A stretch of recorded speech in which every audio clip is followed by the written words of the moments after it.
Right, ప్రస్తుతం మనం breaking news చూస్తున్నాం. బ్రేకింగ్ అప్డేట్ మనం చూస్తున్నాం. విమాన ప్రమాదంలో మహారాష్ట్ర డిప్యూటీ సీఎం అజిత్ పవార్ దుర్మరణం పాలయ్యారు. విమాన ప్రమాదంలో మహారాష్ట్ర డిప్యూటీ సీఎం అజిత్ పవార్ దుర్మరణం పాలయ్యారు.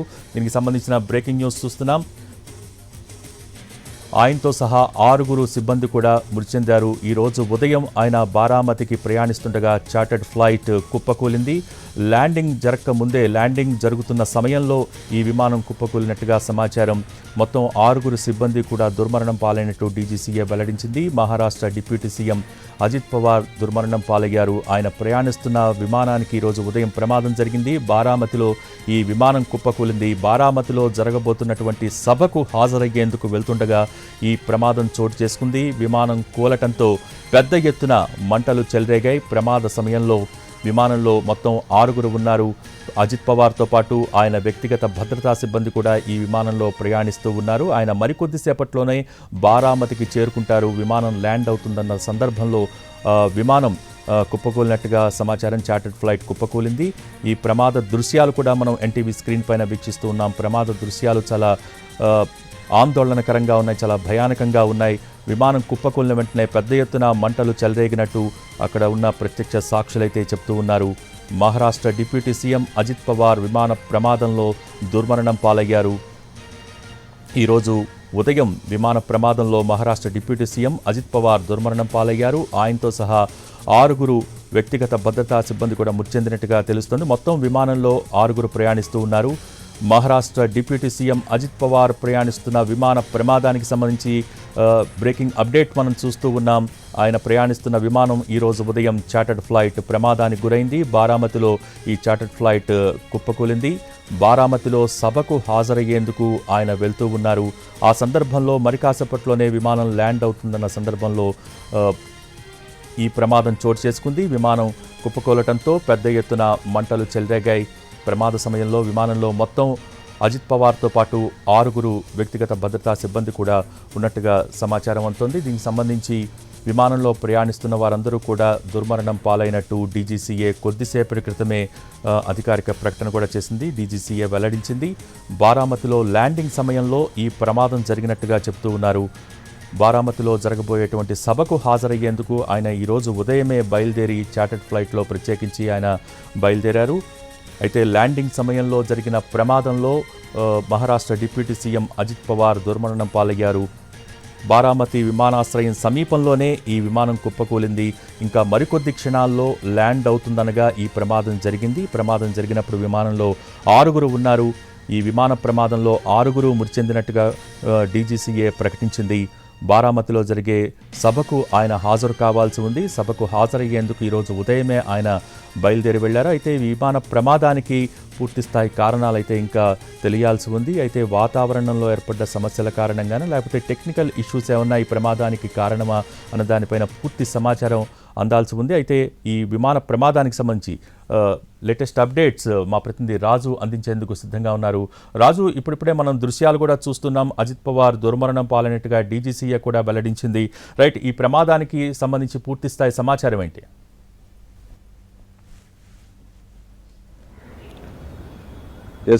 అత్యంత దారుణం జరిగిందని చెప్పుకోవచ్చు భోగి. ఏ విధంగానైతే అంటే మహారాష్ట్ర రాజకీయాల్లో అటు ఎన్సీపీకి సంబంధించి కావచ్చు, పవార్ కుటుంబాలు అనేది చాలా కీలకంగా మారినటువంటి పరిస్థితి కనిపిస్తుంది. సో దానికి అనుగుణంగానే ఎప్పుడైతే ఎన్సీపీ నుంచి బయటకు వచ్చాక తను పూర్తిగా కూడా అజిత్ పవార్ వర్గం ప్రత్యేకంగా ఈసారి ఎన్డీఏతో కలిసి మొన్నటి జరిగినటువంటి 2024లో జరిగినటువంటి ఎన్నికల్లో పోటీ చేశారు. ఆ తర్వాత ఉప ముఖ్యమంత్రిగా కూడా బాధ్యతలు చేపట్టారు అజిత్ పవార్. అయితే దీనికి అనుగుణంగానే చాలా కీలకంగా వ్యవహరిస్తున్నారు. అంటే తన క్యాడర్ కావచ్చు, తన పార్టీని బలోపేతం చేసేటటువంటి విషయం కావచ్చు, వీటి విషయంలో అజిత్ పవార్ మాత్రం చాలా క్రూషియల్గా వ్యవహరిస్తున్నటువంటి పరిస్థితి కనిపిస్తుంది. అయితే ఎప్పుడైతే నిన్న అక్కడ రాష్ట్రంలో జరిగినటువంటి క్యాబినెట్ సమావేశానికి హాజరయ్యి తిరుగు ప్రయాణంలో అటు బారామతికి వెళ్ళాలనుకున్నారు. ఈరోజు బారామతిలో కొన్ని సభలు కూడా ఉన్నాయి అక్కడ జరుగుతున్నటువంటి లోకల్ ఎలక్షన్స్కి సంబంధించి. అయితే మరికొద్ది సేపట్లో వాళ్ళు ప్రయాణిస్తున్నటువంటి ఏదైతే ఎయిర్క్రాఫ్ట్ ల్యాండ్ కావాలి, కానీ ఈలోగానే ఆ ఫ్లైట్లో ఏం జరిగిందో తెలియదు, కానీ ఒక్కసారిగా క్రాష్ ల్యాండ్ జరిగింది. పెద్ద ఎత్తున మంటలు అంటుకున్నాయి. అందులో అజిత్ పవార్తో పాటు మిగతా అంటే పైలట్, కో పైలట్, దాంతోపాటు ఆయన వ్యక్తిగత సిబ్బంది అంటే ఎవరైతే గన్మెన్ కావచ్చు, దాంతోపాటు ఆయన సెక్రటరీస్ వీళ్ళందరూ కూడా ఉన్నారు. సో వాళ్ళందరూ ఇక లేరనే సమాచారం కూడా అధికారికంగా డీజీసీఏ ప్రకటించింది. అంటే ఇప్పటి వరకు జరుగుతున్నటువంటి పరిస్థితులను మనం చూసాం. అంటే ఒక్కసారిగా ల్యాండ్ సమయంలోనే ఈ ఘటన జరిగినప్పటికీ కూడా వాళ్ళు ఏమన్నా బ్రతికారేమనే ప్రతి ఒక్కరు ఎదురు చూశారు. కానీ అధికారికంగా డీజీసీఏ ప్రకటనతో స్పష్టంగా తెలుస్తుంది అజిత్ పవార్తో పాటు అందులో ఉన్నటువంటి ప్రయాణిస్తున్నటువంటి మిగతా అంటే మొత్తం 6 కూడా చనిపోయినట్టుగా స్పష్టంగా అర్థమవుతుంది. సో ఇప్పటికిప్పుడే అటు బాంబే నుంచి కావచ్చు ఆయన కుటుంబ సభ్యులు, సుప్రియా సూలే వాళ్ళ కుటుంబ సభ్యులు, దాంతోపాటు అజిత్ పవార్ సతీమణి, మరోవైపు అందరూ కూడా ఒకసారిగా ఇప్పుడు బారామతికి బయలుదేరుతున్నారు. అయితే ఆసుపత్రికి తరలించారన్న తర్వాత ఖచ్చితంగా కొంత ప్రాణాలతో బయటపడ్డారేమో అని చెప్పి కూడా ప్రతి ఒక్కరూ ఆశించారు. కానీ ఎప్పుడైతే అధికారిక ప్రకటన వచ్చిందో అంటే ఆ ప్రమాద తీవ్రతను చూస్తుంటేనే స్పష్టంగా అర్థమవుతుంది. అత్యంత దారుణంగా క్రాష్ అయింది. రన్వేను సమీపిస్తున్నటువంటి సమయంలోనే అంటే ఇంకా రన్వేకి రీచ్ కాలేదు. సో సాధారణంగా ఉండేటటువంటి ఎయిర్పోర్టు పరిసరాల్లోనే ఇది క్రాష్ ల్యాండ్ అయింది. ల్యాండ్ అవుతూనే విమానం మొత్తం కూడా అతి చిన్న విమానం, అంటే ఇది చార్టర్డ్ ఫ్లైట్గా చెప్పుకుంటాము. సో తక్కువ మంది మాత్రమే ప్రయాణిస్తూ ఉంటారు. సో ఒక్కసారిగా అది మంటలు అంటుకోవడమే కాకుండా మొత్తం కాలిపోయింది. సో ఆ కాలిపోయినటువంటి మంటల్లోనే అజిత్ పవార్తో పాటు మిగతా వాళ్ళందరూ కూడా ఉన్నారు. సో దాంతోనే ఆ మంటలు, దాంతోపాటు పెద్ద ఎత్తున పొగ, దాంతోనే అతను చనిపోయి ఉంటారనేది ఇక్కడ స్పష్టంగా అర్థమవుతుంది. అజిత్ పవార్తో పాటు మిగతా ఎవరైతే 5 ఉన్నారో వాళ్ళు కూడా మంటల్లోనే చిక్కుకున్నారు. దాంతో వాళ్ళందరూ కూడా చనిపోయారు. అయితే వెంటనే స్పాట్కి సహాయక బృందాలు చేరుకున్నా కానీ, రెస్క్యూ బృందాలు చేరుకున్నా కానీ అజిత్ పవార్ను మాత్రం రక్షించలేకపోయారని చెప్పుకోవచ్చు. సో ఇది మహారాష్ట్ర రాజకీయాల్లో ఒక తీవ్ర విషాదంగా మనం చూడొచ్చు భోగి. అయితే రాజు, ముఖ్యంగా చెప్పుకోవాలంటే సాధారణంగా విమాన ప్రమాదం ఎక్కడైనా మారుమూల ప్రాంతాల్లో, కొండ ప్రాంతాల్లో జరిగినప్పుడు ఏటీసీతో సంబంధాలు కోల్పోయాయి కాబట్టి ప్రమాదానికి కారణాలు తొందరగా తెలిసే అవకాశం లేదనుకోవచ్చు. కానీ ప్రస్తుతం మనం చూస్తున్నాం విమానాశ్రయానికి అతి సమీపంలోనే ఈ ప్రమాదం జరిగింది, చార్టర్డ్ ఫ్లైట్ కుప్పకూలింది. సో ఏటీసీతో సంబంధాలు తెగిపోయే ఛాన్సెస్ అయితే చాలా తక్కువ ఉంటాయి. సో దీనికి సంబంధించి ఈ ప్రమాదానికి కారణం ఏంటనేది చాలా తొందరలోనే తెలిసే అవకాశాలు ఉన్నాయనుకోవచ్చా? పక్కకున్నాను భోగి. నిజంగా ఎప్పుడైనా సరే ఒక ఘటన జరిగినప్పుడు ఖచ్చితంగా ఘటన జరిగినప్పుడు విమాన ప్రమాదాలు జరిగినప్పుడు మాత్రం ఆ ప్రమాదం ఎందుకు జరిగింది ఏంటి అనేది మాత్రం వెంటనే చెప్పలేము. ఎందుకంటే ఈ ఘటన జరగడానికి అక్కడ ఉన్నటువంటి విమానంలో తలెత్తినటువంటి సాంకేతిక లోపాల, లేదంటే వాతావరణ పరిస్థితుల్లో ఇంకేమైనా ఉన్నాయా అనేది కూడా తెలుసుకోవాల్సినటువంటి పరిస్థితి ఉంటుంది.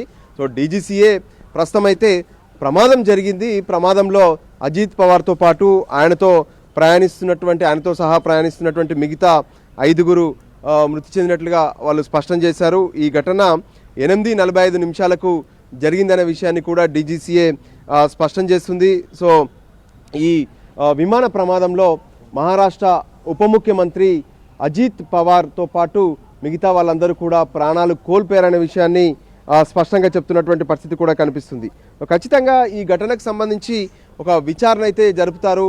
విమానంలో ఉండేటటువంటి కాక్పిట్ బాక్స్ను పరిశీలించడం, దాంతోపాటు ఈ ఏటీసీకి సంబంధించినటువంటి సమాచారం, ఆ విమానానికి సంబంధించినటువంటి సర్వీసులు ఎలా జరిగాయి ఏంటి అనే విషయాలను కూడా పూర్తిగా పరిశీలించాల్సి ఉంటుంది. దానికి అనుగుణంగానే పరిస్థితులను మొత్తం కూడా అంటే ఒక దర్యాప్తు తర్వాతనే విమాన ప్రమాదానికి గల కారణాలన్నీ కూడా తెలిసి వస్తాయి. సో ఇప్పటికైతే స్పష్టంగా అంటే ఏదైతే వాళ్ళు ఇస్తున్నటువంటి సమాచారం ప్రకారం వెంటనే అక్కడి నుంచి అజిత్ పవార్ను ఏదైతే షిఫ్ట్ చేసే ప్రయత్నం చేశారు, కానీ ప్రమాదం జరగగానే ఆయనతో పాటు మిగతా వాళ్ళందరూ కూడా మృతి చెందినట్టుగా తెలుస్తుంది. ప్రస్తుతం అయితే వాళ్ళ మృతదేహాలను స్థానికంగా ఉన్నటువంటి ఆసుపత్రికి తరలించారు. సో అటు రెస్క్యూ ఆపరేషన్ అంటే విమానం వద్ద ఇంకా రెస్క్యూ ఆపరేషన్స్ అయితే కొనసాగుతున్నాయి. ఆ స్పాట్ను మనం చూస్తుంటే అర్థమవుతుంది. అంటే అది ఎయిర్పోర్ట్ దగ్గరలో అయినప్పటికీ కూడా, ఎయిర్పోర్ట్ పరిసరాలు అయినప్పటికీ కూడా ఆ క్రాష్ ల్యాండింగ్ అనేది రన్వేపై జరగలేదు, రన్వేకు దూరంగా జరగడం. సో ఆ ల్యాండింగ్ సమయంలోనే ఏం జరిగింది అనేది మాత్రం ఇక్కడ ఒక సస్పెన్స్గా స్పష్టంగా అర్థమవుతుంది భోగి. అయితే డీజీసీఏ ఒక ప్రకటన అయితే చేసింది. ఈరోజు ఉదయం చార్టర్డ్ ఫ్లైట్ ప్రమాదం జరిగింది. ఈ ప్రమాదంలో అజిత్ పవార్తో సహా 6 మృతి చెందినట్టుగా డీజీసీఏ అయితే ప్రకటన చేసింది. అయితే ఈ 6లో ఎవరెవరు ఉన్నారు, ఎవరైనా ఇంకా ఇతర రాజకీయ నేతలు ఎవరైనా ఉన్నారా, దీనికి సంబంధించి ఏమన్నా ఒక ప్రకటన ఏమన్నా వచ్చిందా?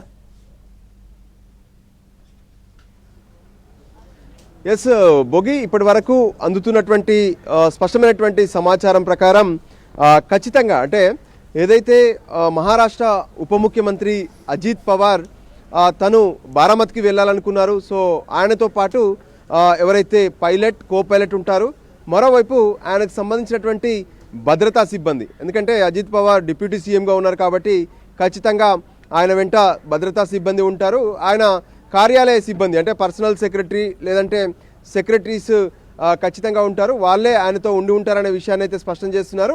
అజిత్ పవార్తో పాటు మిగతా 5 అన్నప్పుడు అంటే 2 పైలట్ కలిపితే మరో 3. సో ఆ 3 ఎవరనేది కూడా మరికొద్దిసేపట్లో క్లారిటీ ఇచ్చే అవకాశం కనిపిస్తుంది. ఇప్పటి వరకైతే డీజీసీఏ ఇస్తున్నటువంటి సమాచారం ప్రకారం అజిత్ పవార్తో పాటు మిగతా 5 చనిపోయారనే విషయాన్ని డీజీసీఏ స్పష్టం చేసింది. సో బారామతిలో జరిగినటువంటి విమాన ప్రమాదంలో మహారాష్ట్ర ఉప ముఖ్యమంత్రి అజిత్ పవార్, ఆయనతో ప్రయాణిస్తున్నటువంటి మిగతా 5 మృతి చెందారనే విషయం కన్ఫామ్. సో ఇక మిగతా ఎవరు వాళ్ళకు సంబంధించినటువంటి డీటెయిల్స్ కూడా మరికొద్దిసేపట్లో డీజీసీఏ అధికారికంగా వెలువరించే అవకాశం అయితే స్పష్టంగా కనిపిస్తుంది. ఏదేమైనా మహారాష్ట్ర రాజకీయాల్లో మాత్రం తీవ్ర విషాదం అని చెప్పుకోవచ్చు. మొదటి నుంచి అంటే ఎన్సీపీలో కీలకంగా ఉన్నటువంటి అజిత్ పవార్ ఈ మధ్య కాలంలోనే అక్కడ ఉన్నటువంటి రాష్ట్రాల్లో ఉన్నటువంటి రాజకీయాలు వాటన్నటువంటి పరిస్థితుల్లో ఎన్సీపీ నుంచి బయటకు వచ్చి అంటే శరద్ పవార్ పార్టీని విభేదించి తను బయటకు వచ్చి ఎన్సీపీ అజిత్ పవార్గా తయారయ్యారు. ఒక బలమైనటువంటి రాజకీయ శక్తిగా ఎదుగుతున్నటువంటి పరిస్థితి కనిపిస్తుంది. ఎన్డీఏతో కలిసి అక్కడ ప్రభుత్వాన్ని ఏర్పాటు చేయడంలో కీలక భాగస్వామ్యాన్ని ఇచ్చినటువంటి అజిత్ పవార్ ఇక లేరనే విషయాన్ని ఇప్పుడు మహారాష్ట్రలో ఉన్నటువంటి ఆయన అనుచరులు కావచ్చు, రాజకీయంగా ఆయన ద్వారా లబ్ధి పొందినటువంటి వాళ్ళు కావచ్చు, వీళ్ళందరూ కూడా కంటతడి పెడుతున్నటువంటి పరిస్థితి అయితే స్పష్టంగా కనిపిస్తుంది. మొత్తానికి మహారాష్ట్ర రాజకీయాల్లో తీవ్ర విషాదం అనేది స్పష్టంగా అర్థమవుతుంది. ఎందుకంటే అజిత్ పవార్ ఉప ముఖ్యమంత్రిగా ఉన్నారు, ఆయన వెళ్తున్నటువంటి విమానం ఏకంగా బారామతి అంటే ఆయన ఈసారి ఎమ్మెల్యేగా గెలిచినటువంటి కాన్స్టిట్యున్సీ అది నియోజకవర్గం. సో అక్కడి నుంచి బలమైనటువంటి మెజార్టీతో అజిత్ పవార్ గెలిచారు. సో అక్కడనే ఆయన మళ్ళీ ఏదైతే ఫ్లైట్ క్రాష్ అవ్వడంతో చనిపోవడం మాత్రం ఇప్పుడు ఒక విషాదం అనేది మహారాష్ట్ర మొత్తం ప్రతి ఒక్కరూ కంటతడి పెడుతున్నారు, బాధపడుతున్నారు. అంతేకాదు ప్రభుత్వంలో కూడా అంటే ముఖ్యమంత్రి దేవేంద్ర ఫడ్నవీస్, దాంతోపాటు మరో ఉప ముఖ్యమంత్రి షిండే వీళ్ళందరూ కూడా హుటాహుటిన బారామతికి వెళ్లేందుకు ఇప్పటికే సిద్ధమవుతున్నారు. మరోవైపు కేంద్ర హోంశాఖ మంత్రి అమిత్ షాతో పాటు మిగతా కీలకమైనటువంటి నేతలందరూ కూడా ఈ విషయం ఏం జరిగింది ఏంటి అనే దానిపైన ఇప్పటికే డీజీసీ అధికారులతో పాటు ప్రత్యేకంగా సివిల్ ఏవియేషన్ అధికారుల నుంచి కూడా పూర్తిగా సమాచారం తెలుసుకున్నారు. మరికొద్ది సేపట్లో ఖచ్చితంగా ఈ ఘటనకు సంబంధించి ఒక విచారణకైతే ఆదేశించే అవకాశం స్పష్టంగా కనిపిస్తుంది. భోగి, అయితే రాజు మీరన్నట్టుగా కూడా మహారాష్ట్ర రాజకీయాల్లో ఇది తీవ్రమైన విషాదంగా మనం పేర్కొనవచ్చు. ఇక అజిత్ పవార్ రాజకీయ ప్రస్థానాన్ని మనం చూసినట్టయితే గతంలో శరద్ పవార్తో కలిసినప్పుడు తెరపైన శరద్ పవార్ ఉంటే తెర వెనక వ్యూహాలన్నీ అజిత్ పవార్వే అని చెప్పేవాళ్ళు. తర్వాత ఇప్పుడు కూడా ప్రభుత్వాన్ని ఏర్పాటు చేయడంలో అజిత్ పవార్ చాలా కీలక భూమిక పోషించారని కూడా మనం చూసాం. సో ప్రస్తుతం ఈ ప్రమాదానికి సంబంధించి మహారాష్ట్ర రాజకీయాలకు సంబంధించి ఎవరైనా నేతలు స్పందించారా, దానికి సంబంధించి ఎటువంటి డీటెయిల్స్ ఉన్నాయి?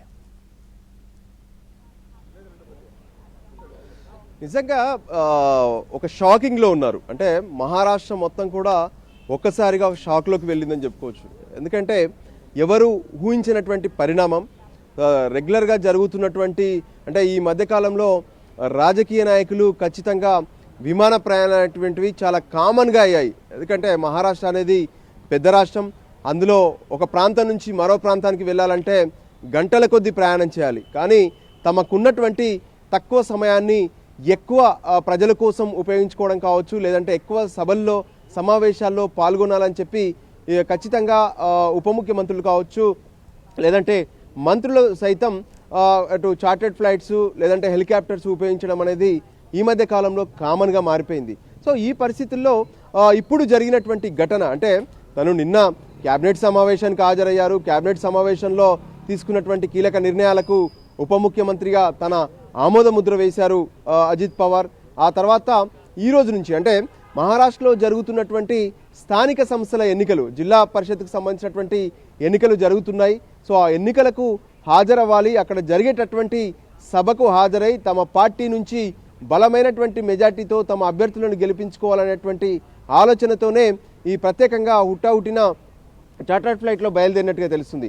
అయితే ఈ ఘటనకు సంబంధించి ప్రతి నేత కావచ్చు, అక్కడ ఉన్నటువంటి మహారాష్ట్రలో ఉన్నటువంటి ముఖ్యమైనటువంటి వాళ్ళందరూ కూడా స్పందిస్తున్నారు. అత్యంత బాధాకరమైనటువంటి విషయమే కాదు, ఈ ఘటన ఎలా జరిగిందో పూర్తిగా దర్యాప్తు కూడా చేయాల్సినటువంటి అవసరం ఉందంటున్నారు. అంటే క్రాష్ ల్యాండింగ్ అనేది పూర్తిగా అంటే తను చేరాల్సినటువంటి గమ్యం చేరుకున్నాక మరికొద్ది సేపట్లో తను ఆ విమానం దిగి తన ఏదైతే కాన్వాయ్ ఉంటుందో కాన్వాయ్లోకి సభకు వెళ్ళాలి. సో ఈలోగానే ఇది జరిగిందంటే టెక్నికల్ ఇష్యూస్ ఏమైనా ఉన్నాయా, లేదంటే మానవత తప్పిదాలు ఏమైనా ఉన్నాయా అనేది మాత్రం నిగ్గు తేల్చాల్సినటువంటి అవసరం ఉందని చెప్పి ప్రతి ఒక్కరూ డిమాండ్ చేస్తున్నారు. భోగి అయితే రాజు, ఇప్పటిదాకా జరిగిన ప్రమాదానికి సంబంధించి డీజీసీఏ అయితే ప్రకటన చేసింది. ఏ సమయంలో ప్రమాదం జరిగింది, ప్రమాద సమయంలో ఎంతమంది ఉన్నారనే దానిపైన. దీనికి సంబంధించి ఈ ప్రమాదానికి సంబంధించి రాజకీయ పరంగా ఇప్పుడు ప్రభుత్వం ఏమైనా ప్రెస్ మీట్ ఏర్పాటు చేసి దీనికి సంబంధించి అధికారిక సమాచారం ఇస్తుందా ఏంటి, ఎటువంటి ఇన్ఫో మీ దగ్గర ఉంది? సో మనకు అందుతున్నటువంటి సమాచారం ప్రకారం ఇప్పటికే బారామతికి ముఖ్యమంత్రి దేవేంద్ర ఫడ్నవీస్ దాంతోపాటు ఇతర కీలక నేతలందరూ కూడా వెళ్ళాలనుకుంటున్నట్టుగా తెలుస్తుంది. ఆ స్పాట్కు వెళ్తారు. అంతేకాదు అటు వాళ్ళ కుటుంబ సభ్యులను కూడా పరామర్శిస్తారు. అయితే దీనికి సంబంధించి అధికారికంగా ముఖ్యమంత్రి మాట్లాడే అవకాశాలు కనిపిస్తున్నాయి. లేదంటే అజిత్ పవార్కి సంబంధించినటువంటి కుటుంబ సభ్యులు అంటే సుప్రియా సూలే ఇప్పటికే అటు పార్లమెంట్లో సభ్యురాలుగా ఉన్నారు. ఆమెతో పాటు మిగతా నాయకులు కూడా చాలా కీలకమైనటువంటి మహారాష్ట్ర రాజకీయాల్లో కీలక నేతలుగా ఉన్నారు. అయితే ఈ షాక్ నుంచి తేరుకోవడమే కాకుండా ఏం జరిగింది ఏంటి తెలుసుకునే ప్రయత్నాల్లో ఉన్నారు. ఖచ్చితంగా మరికొద్ది సేపట్లో ఈ విషయానికి సంబంధించి అధికారికంగా అధికారులు అయితే ఎటువంటి స్టేట్మెంట్ ఇచ్చే పరిస్థితి లేదు. కానీ రాజకీయంగా మాత్రం అటు ఎన్సీపీకి సంబంధించినటువంటి రెండు వర్గాలు, శరద్ పవార్ వర్గం కావచ్చు, అజిత్ పవార్ వర్గం కావచ్చు, ఇద్దరు నుంచి ఖచ్చితంగా వాళ్ళందరూ మాట్లాడే అవకాశం అయితే స్పష్టంగా కనిపిస్తుంది. దానికి అనుగుణంగానే ప్రస్తుతం ఈ పరిస్థితి తలెత్తడానికి గల కారణాలపైన ఇప్పటికే అధికారులను అడిగి తెలుసుకుంటున్నట్టుగా తెలుస్తుంది. ఆ తర్వాత ఎప్పుడు జరిగింది అంటే క్రాష్ అవుతూనే అజిత్ పవార్ చనిపోయారా, లేదంటే తరలిస్తున్నటువంటి క్రమంలో జరిగిందా, వీటన్నిటిపైన కూడా కొంత క్లారిటీ రావాల్సినటువంటి అవసరం ఉంది. సో వీటన్నిటికి కూడా ప్రతి ఒక్కరూ కొంత టెన్షన్గానే అంటే బాధాతత్వ హృదయాలతోనే వాళ్ళు ఎదురు చూస్తున్నారు. కానీ ఈ ఘటన జరగడం వెనక అసలైనటువంటి కారణం ఏంటి అనేది మాత్రం ఇప్పుడు ప్రతి ఒక్కరి మనసులను తొలుస్తున్నటువంటి అంశంగా కనిపిస్తుంది. ఎందుకంటే ఇంతటి ప్రమాదం జరిగిన తర్వాత ఖచ్చితంగా అది ఎటువంటి కారణం అనేది మాత్రం తెలియవలసినటువంటి అవసరం ఉంది. అంటే ఒక సామాన్యుడు ప్రయాణిస్తున్నటువంటి అది ఎయిర్క్రాఫ్ట్ కాదు, ఏకంగా మహారాష్ట్రకు సంబంధించినటువంటి deputy CM. So deputy CM రెగ్యులర్గా ఏ విధంగానైతే ప్రయాణిస్తున్నారో అలాగే ఈరోజు కూడా తన ప్రయాణం మొదలుపెట్టారు. కానీ అదే చివరి ప్రయాణంగా ఎందుకు మారింది? సో ఎయిర్క్రాఫ్ట్లో ఏమైనా సమస్యలు తలెత్తాయా, లేదంటే ల్యాండింగ్ సమయంలో ఏమైనా మానవ తప్పిదాలు జరిగాయా, ఇంకేమైనా కారణాలు ఉన్నాయా అనే దాన్ని మాత్రం ఖచ్చితంగా దీన్ని దర్యాప్తు ద్వారానే తెలుసుకోవాల్సినటువంటి అవసరం ఉంది. దానికి అనుగుణంగానే డీజీసీఏ ఈ విషయంలో ఒక దర్యాప్తుకు ఖచ్చితంగా ఆదేశించే అవకాశం కనిపిస్తుంది. మరోవైపు కేంద్రంలో అంటే అటు రాష్ట్రంలో ఎన్డీఏ సర్కార్లో ఉన్నారు, కేంద్రంలో కూడా ఎన్డీఏ సర్కార్ ఉంది. సో ఎవరు కూడా దీన్ని లైట్ తీసుకునే అవకాశం అయితే కనిపించట్లేదు. దీని వెనక గల కారణాలను మాత్రం ఖచ్చితంగా దర్యాప్తు చేసి వాస్తవాలను బయట పెట్టాలనేటువంటి అంశంపైన మాత్రం పెద్ద ఎత్తున చర్చ జరిగే అవకాశం కనిపిస్తుంది. ఒకవేళ ఇందులో రాజకీయ పరమైనటువంటి చర్చలు కూడా తలెత్తే అవకాశం కూడా కనిపిస్తుంది. మొత్తానికి మాత్రం అజిత్ పవార్ మృతి ఇప్పుడు జరిగినటువంటి ఈ ఫ్లైట్ క్రాష్ తర్వాత జరిగినటువంటి పరిణామాలు మాత్రం ఎలా ఉంటాయి ఏంది అనేది ఒకటైతే, మరోవైపు ప్రస్తుతం జరిగినటువంటి ఈ ఎపిసోడ్ పైన మాత్రం ప్రతి ఒక్కరూ అక్కడ బారామతి అనేది ఆయన ఎంతో కాలంగా పట్టున్నటువంటి నియోజకవర్గం. సో బారామతి తన నియోజకవర్గానికి వెళ్తున్నటువంటి క్రమంలోనే ఇది జరగడం మాత్రం అత్యంత బాధాకరంగా స్థానికులంతా ఆవేదన వ్యక్తం చేస్తున్నారు. భోగి. ఓకే, థ్యాంక్ యూ రాజు. ఇది మా ప్రతినిధి రాజు అందిస్తున్న సమాచారం. విమాన ప్రమాదంలో మహారాష్ట్ర డిప్యూటీ సీఎం అజిత్ పవార్ దుర్మరణం పాలయ్యారు.